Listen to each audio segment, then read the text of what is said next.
حضور اکرم صلی اللہ علیہ وسلم نے اس عہد یعنی حلف الفضول کو بہت پسند فرمایا۔ آپ فرماتے تھے، میں اس عہد نامے میں شریک تھا۔ یہ عہد نامہ بنو جدعان کے مکان میں ہوا تھا۔ اگر کوئی مجھ سے کہے کہ اس عہد نامے سے دستبردار ہو جائے اور اس کے بدلے میں 100 اونٹ لے لے تو میں نہیں لوں گا۔ اس عہد نامے کے نام پر اگر کوئی آج بھی مجھے آواز دے تو میں کہوں گا میں حاضر ہوں۔ آپ کے اس ارشاد کا مطلب یہ تھا کہ اگر آج بھی کوئی مظلوم یہ کہہ کر آواز دے، اے حلف الفضول والو، تو میں اس کی فریاد کو ضرور پہنچوں گا، کیونکہ اسلام تو آیا ہی اس لیے ہے کہ سچائی کا نام بلند کرے اور مظلوم کی مدد اور حمایت کرے۔ یہ حلف الفضول بعد میں بھی جاری رہا۔ مکہ میں آپ کی امانت اور دیانت کی وجہ سے آپ کو امین کہہ کر پکارا جانے لگا تھا۔ آپ کا یہ لقب بہت مشہور ہو گیا تھا۔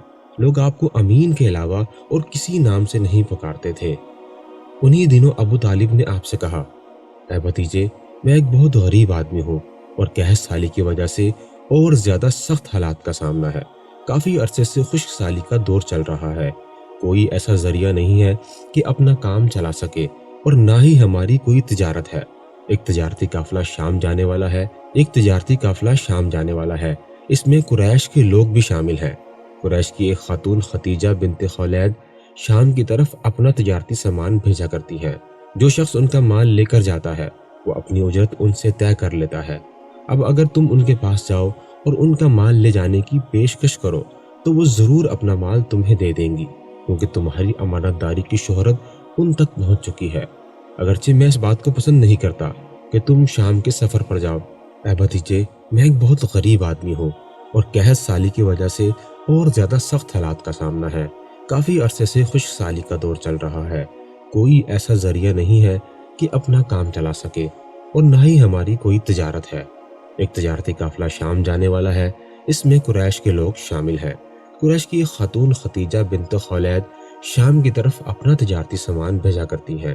جو شخص ان کا مال لے کر جاتا ہے اور اپنی اجرت ان سے طے کر لیتا ہے۔ اب اگر تم ان کے پاس جاؤ اور ان کا مال لے جانے کی پیشکش کرو تو وہ ضرور اپنا مال تمہیں دے دیں گی، کیونکہ تمہاری امانت داری کی شہرت ان تک پہنچ چکی ہے۔ اگرچہ میں اس بات کو پسند نہیں کرتا کہ تم شام کے سفر پر جاؤ۔ یہودی تمہارے دشمن ہیں، لیکن حالات کی وجہ سے میں مجبور ہوں۔ اس کے علاوہ کوئی چارہ بھی تو نہیں۔ یہاں تک کہہ کر ابو طالب خاموش ہو گئے۔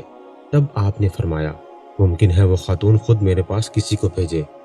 یہ بات آپ نے اس لیے کہی تھی کہ سیدہ ختیجہ رضی اللہ عنہا کو ایک بااعتماد آدمی کی ضرورت تھی، اور اس وقت مکہ میں آپ سے زیادہ شریف، پاک باز، امانت دار، سمجھدار اور قابل اعتماد آدمی کوئی نہیں تھا۔ ابو طالب اس وقت بہت پریشان تھے۔ آپ کی بات سن کر انہوں نے کہا، اگر تم نہ گئے تو مجھے ڈر ہے وہ کسی اور سے معاملہ طے کر لیں گی۔ یہ کہہ کر ابو طالب اٹھ گئے۔ ادھر آپ کو یقین سا تھا کہ سیدہ ختیجہ رضی اللہ عنہا خود ان کی طرف کسی کو بھیجیں گی، اور ہوا بھی یہی۔ سیدہ ختیجہ رضی اللہ عنہا نے اللہ کے رسول صلی اللہ علیہ وسلم کو بلا بھیجا۔ پھر آپ سے کہا، میں نے آپ کی سچائی، امانت داری اور نیک اخلاق کے بارے میں سنا ہے، اور اسی وجہ سے میں نے آپ کو بلوایا ہے۔ جو معاوضہ آپ کی قوم کے دوسرے آدمیوں کو دیتی ہوں، آپ کو ان سے دگنا دوں گی۔ آپ نے ان کی بات منظور فرما لی۔ پھر آپ نے اپنے چچا ابو طالب سے ملے، انہیں یہ بات بتائی۔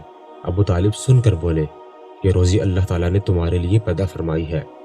اس کے بعد آپ سیدہ ختیجہ رضی اللہ عنہا کا سامان تجارت لے کر شام کی طرف روانہ ہوئے۔ سیدہ ختیجہ رضی اللہ عنہا کے غلام میسرہ آپ کے ساتھ تھے۔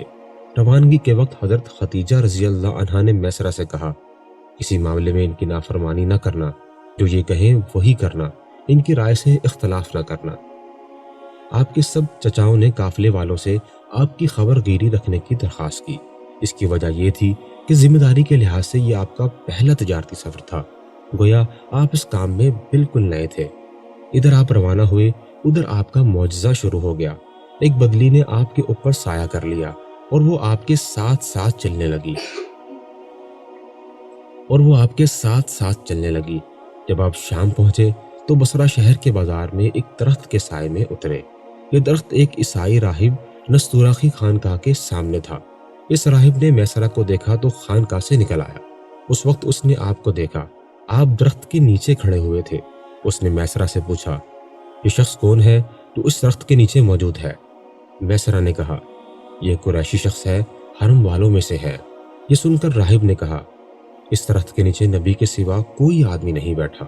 مطلب یہ تھا کہ اس درخت کے نیچے آج تک کوئی شخص نہیں بیٹھا۔ اللہ تعالیٰ نے اس درخت کو ہمیشہ اس سے بچائے رکھا کہ اس کے نیچے نبی کے سوا کوئی دوسرا شخص نہ بیٹھے۔ مطلب یہ تھا کہ اس درخت کے نیچے آج تک کوئی شخص نہیں بیٹھا۔ اللہ تعالیٰ نے اس درخت کو ہمیشہ اس سے بچایا کہ اس کے نیچے نبی کے سوا کوئی دوسرا شخص بیٹھے۔ اس کے بعد اس نے میسرہ سے پوچھا، کیا ان کی آنکھوں میں سرخی ہے؟ میسرہ نے جواب دیا، ہاں بالکل، اور یہ سرخی ان کی آنکھوں میں مستقل رہتی ہے۔ اب نستورہ نے کہا، یہ وہی ہے۔ میسرہ نے حیران ہو کر ان کی طرف دیکھا اور بولا، کیا مطلب یہ وہی ہے؟ کون وہی؟ یہ آخری پیغمبر ہیں۔ کاش میں وہ زمانہ پا سکتا جب انہیں ظہور ہونے کا حکم ملے گا، یعنی جب انہیں نبوت ملے گی۔ اس کے بعد وہ چپکے سے آپ کے پاس پہنچا۔ پہلے تو اس نے آپ کے سر کو بوسہ دیا، پھر آپ کے قدموں کو بوسہ دیا اور بولا، میں آپ پر ایمان لاتا ہوں اور گواہی دیتا ہوں کہ آپ وہی ہیں جن کا ذکر اللہ تعالیٰ نے تورات میں فرمایا ہے۔ اس کے بعد نستورہ نے کہا، اے محمد صلی اللہ علیہ وسلم، میں نے آپ میں وہ تمام نشانیاں دیکھ لی جو پرانی کتابوں میں آپ کی نبوت کی علامتوں کے طور پر درج ہیں۔ صرف ایک نشانی باقی ہے، اس لیے آپ ذرا اپنے کندھے سے کپڑا ہٹائیں۔ آپ نے اپنے شانہ مبارک سے کپڑا ہٹا دیا۔ تب نستورہ نے وہاں مہر نبوت کو جگمگاتے دیکھا۔ وہ فوراً مہر نبوت کو چومنے کے لیے جھک گیا، پھر بولا، میں گواہی دیتا ہوں کہ اللہ کے سوا کوئی عبادت کے لائق نہیں، اور میں گواہی دیتا ہوں کہ آپ اللہ تعالیٰ کے پیغمبر ہیں۔ آپ کے بارے میں حضرت عیسیٰ ابن مریم علیہ السلام نے خوشخبری دی تھی، اور انہوں نے کہا تھا، میرے بعد اس درخت کے نیچے کوئی نہیں بیٹھے گا سوائے اس پیغمبر کے جو امی، ہاشمی، عربی اور مکی ہوں گے۔ قیامت میں حوض کوثر اور شفاعت والے ہوں گے۔ اس واقعے کے بعد نبی کریم صلی اللہ علیہ وسلم بصرہ کے بازار تشریف لے گئے۔